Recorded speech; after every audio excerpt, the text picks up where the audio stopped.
Choses diverses et variées. Ouais. Turquoise. Attends, non, parce que le du vert coup, c'est beauté. Voilà, c'est leur choix. Donc, en fait, comment savoir ce qui est positif de ce qui est négatif? Vous avez cette petite règle, mais c'est pas, peu importe, hein, vous n'êtes pas. En fait, ces milieux de culture, ils permettent d'analyser des levures, des bactéries, des moisissures. Donc, on va retrouver un peu tout ça parce que c'est ce qu'on retrouve dans les poussières. Donc, à votre avis, là, quelle est la différence entre ce prélèvement-là, ces prélèvements-là, par exemple?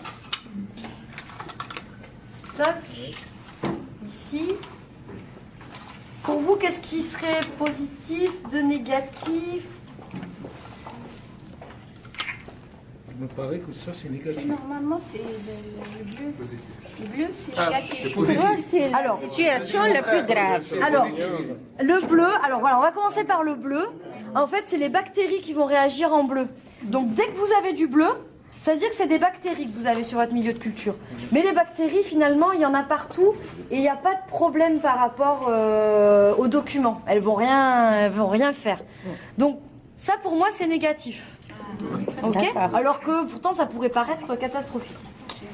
En revanche, ici, ces développements qui sont un peu floconneux, qui ressemblent à du duvet, et là, on va quasiment se retrouver dans la configuration de fromage. Là, du coup, c'est positif. Et ça peut être d'ailleurs très virulent. Comme là, vous voyez, carrément, ça fait carrément un... Alors après, ça peut se développer sous différentes... prendre différentes formes. Alors, il y en a aussi, je voudrais bien vous montrer, qui sont rouges. Je crois qu'on a... Attendez, pourtant j'en ai. Donc en fait, vous voyez sur la masse, bon, il y en a quand même un certain nombre qui sont positifs, mais il y en a quand même qui ne le sont pas.